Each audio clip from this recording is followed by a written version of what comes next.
welcome back from my legions all the way around the world.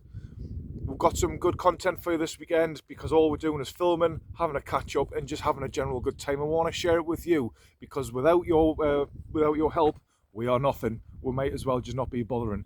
Okay, stick around and then we'll see what we've got for you.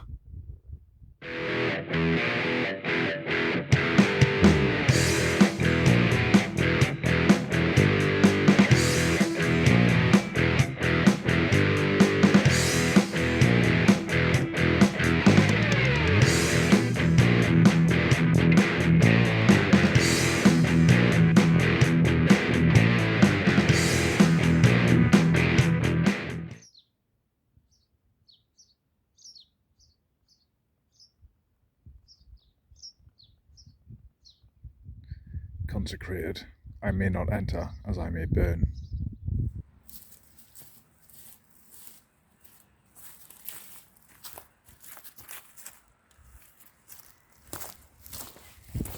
Hey there folks, it's James from Northern Limits Bushcraft and Survival, and I've just RV'd with Grayzy and we've just head down to the woods, brought our kit down.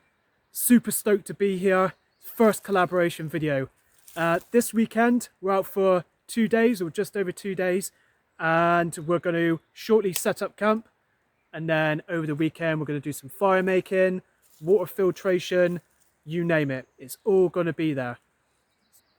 If you have a look at the 4 pillars of survival, you have fire, shelter, water and then food. However, today it's 13 degrees Celsius. I've got lots of daylight and I've got plenty of time and I'm in a permissive environment because I'm not in that survival situation. So what I'm going to be doing is put my tarp first. But to put my tarp up, I always use a guy line. So for that I'm going to be using my rapid deployment ridge line, and then I found a couple of toggles as well.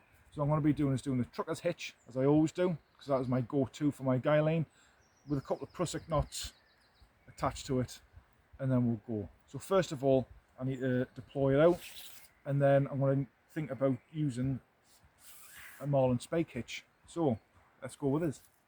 So with the loop end, then you've got the running end. Move the prusik knots out of the way.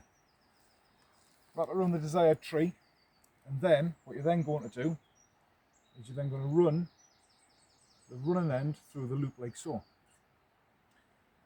Now what I've done is I've found a couple of what we now call toggles. That's going to go through the loop, and then all you're then going to do is tighten it up. Right, so now I've got the marlin spike hitch done. Keep the prusik knots out of the way, and then all I need to do is pull it out to the desired height where I want to go from there. What I'm now going to do is twist it over on itself, so you cause a loop. I'm then going to reach under as if I was to do the marlin spike hitch as I mentioned before, but what I'm now going to do is I'm going to pull it towards the direction of the guy line. So if I put pressure on it, it's actually not going to go anywhere. But if I was to pull it away, it then shortens off. So always remember, the loop needs to face towards the direction you've just travelled. So I'm going to feed this through.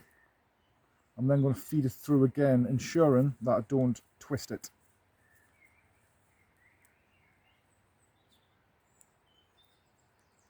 So it looks like this. What I then can do is then pull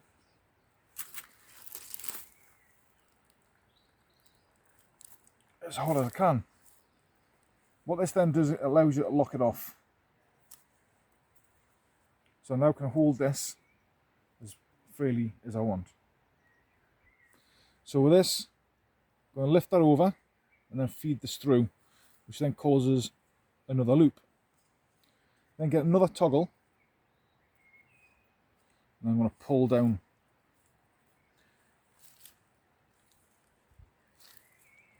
And there you have your quick release as well. So if I was to pull that and then pull this, it will then collapse, which I'll show you with that team. So that's a trucker's hitch. Next, what I've done, I've got 4 prusik knots that I've made that are constantly attached onto there at all times. I'm going to have one on this side for one side of the top, one on this side for the other side of the top, and these two can just stay in the middle in case I want to dangle anything over. I'm just using a typical British Army issued basher. I'm going to feed it through the eyelet, and I'm then going to put my toggle through. Now the prusik knot works on friction, so these rings here, once they come under pressure, they choke the guy line. So what I can do is just push it, and then when I pull it, it's not going to go anywhere. And then this toggle then acts as the quick release.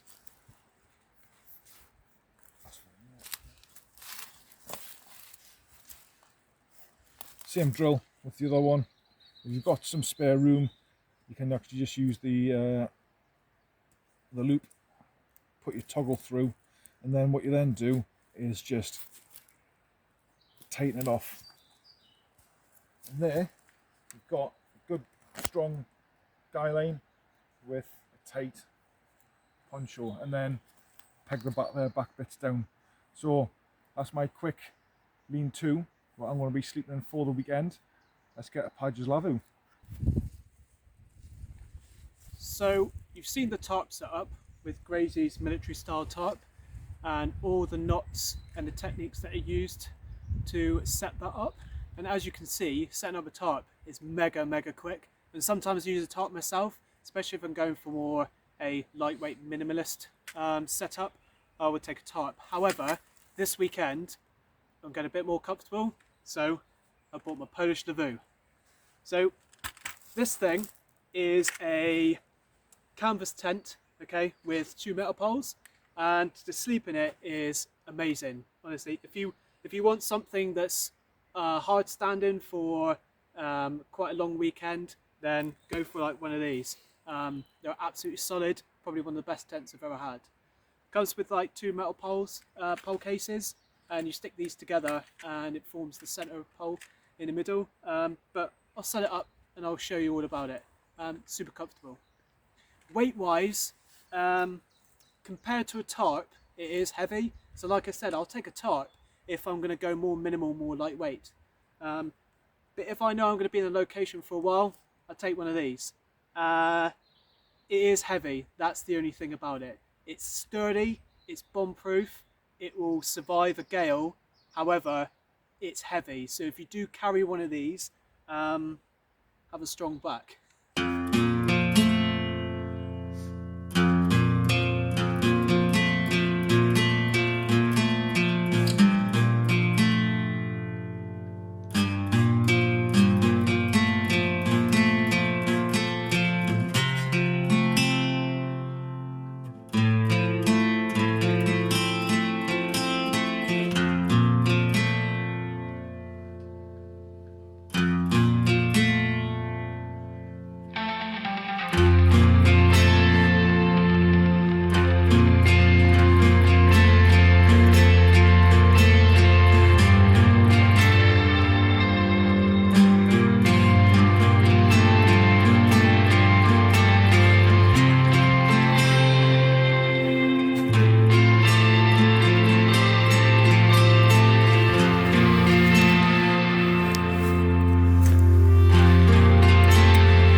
This just come through in the post.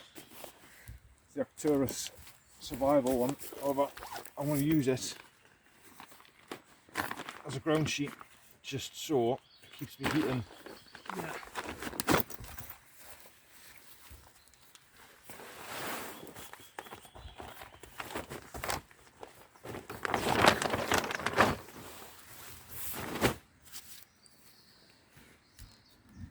And that's my pit for tonight. It's beer o'clock. Chin chin, old boy. Chin chin, mate. To the weekend. Delicious. Right. So now we're going to be doing fire.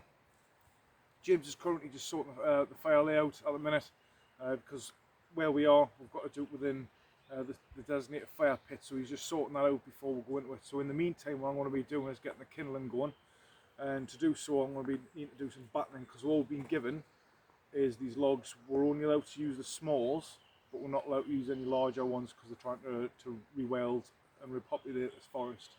So we're not allowed to use some larger ones. So the trick behind battening is it's always safety first. So with your knife, have it as full grip in your non-dominant hand. Okay, I am right-handed, so it's going to be my left hand. I've also got something to batten it with, so regardless whether it's a stick or a mallet that you may have made. And what we'll then do is we need to make sure that the part that you're battening is away from you. Yeah, it's not close to you, just in case you slip. You don't want to be going inside the triangle of death.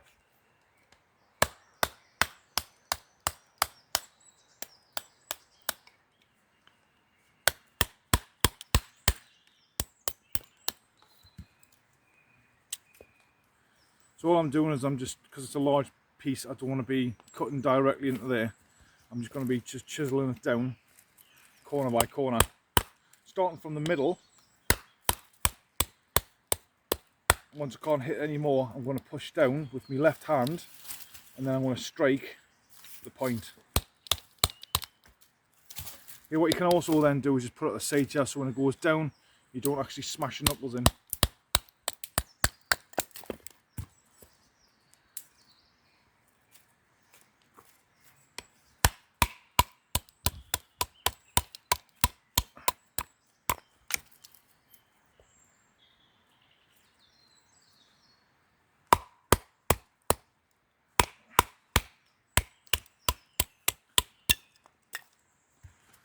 Okay, once you've got a bit that you're happy with and you want to batten that down smaller, you can batten this down as fine as you wish.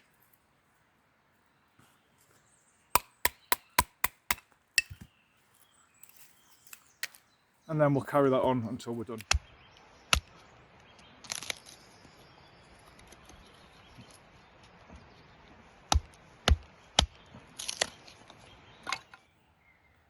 So tonight for our Farlay, I've got a combination of two techniques. So you may be familiar with the log cabin method and also the upside down fire method. So if you're not familiar, the upside down fire method is you have large logs at the bottom, and then you lay on smaller and smaller logs until you get to the top, and then you put your tinder bundle at the top, and then you set it alight, and then it burns as well as upwards. It burns downwards. The log cabin method is where you put wood in like opposites, so it looks kind of like a log cabin, and you have gaps in between which allow really good airflow, and then you put your tinder bundle inside and it burns from the inside and then burns outwards. However, today I've used a combination of the two, and I'm going to show Grayzy today, because he's never used this method, how effective it can be. And you can do this with all sorts of firelays, whether you use like a TP method and then you create afterwards the log cabin method around it. You can do that. So what I would say is, just a bit of advice, is go out there, try it, try different techniques and see what works for you, because what might work for you might not work for me. So yeah, get out there, try them. Let's come down and let's have a look. Door.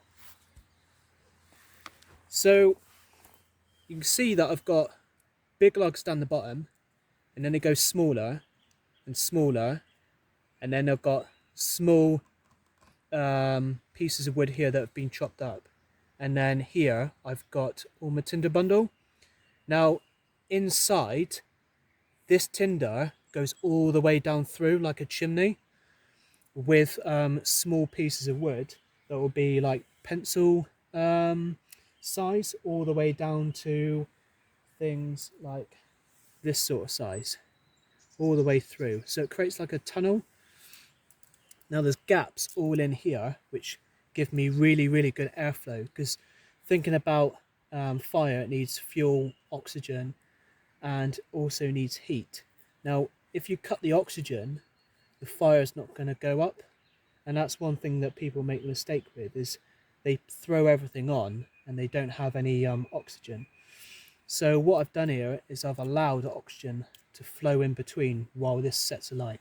So I'm going to set alight from to the top, it will burn all the way down through, and then I can get some extra sticks on the top and put them here just to give it a bit more fuel, and then it will burn outwards. So I'm kind of doing the log cabin method as well as doing the upside down method at the same time, because I feel this is best for an effective fire. Now, the beauty of using this type of fire is you get a solid ember bed. So if you want to cook anything like steak or stews, or especially chicken where you need a high amount of heat and a good ember bed to cook it on, this is fantastic. You get a solid ember bed, especially from all these big logs here, okay, and it produces a great amount of heat.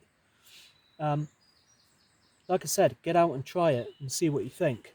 Write in the comments what's your preferred method of starting fire, whether it would be TP or log cabin or upside down or any other methods that you can think of. Yeah, stick them in the comments. Let us know. Right, let's give this a go then, Padge. Cool, First time man. I've done this one before.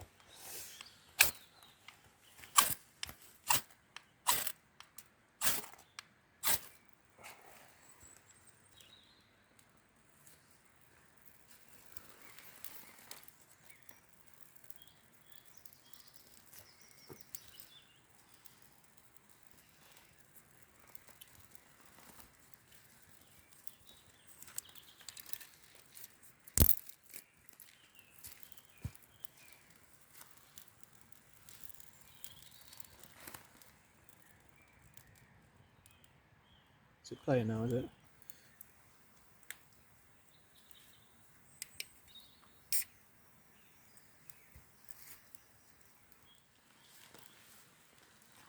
Roast potatoes, stuffed portobello mushrooms, and then the steak. Nom nom nom.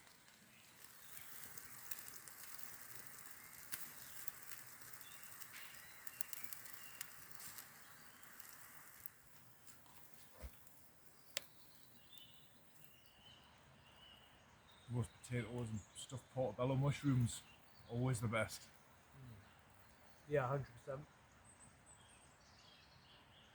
So today we've set up camp. We've described some different fire methods and the method that we've used to set up the fire for tonight, and why we've used it and the reason we've used it. And we've used the combined log cabin method with the upside down fire, so we can get a solid ember bed to cook the steak that we've had tonight, as well as the potatoes and the mushrooms, and just so it cooks through and you get a good amount of heat. The steak, it's been absolutely Delightful. amazing. It's been so good. The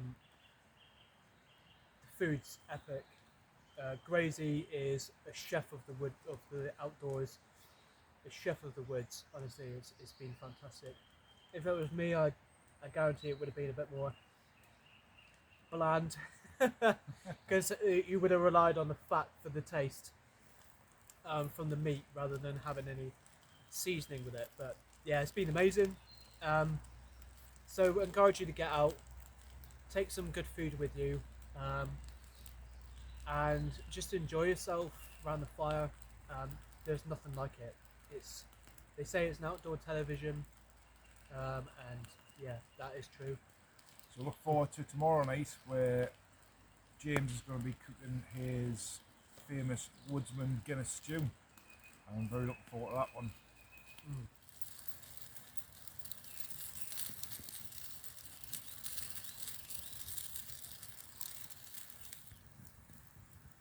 Delicious.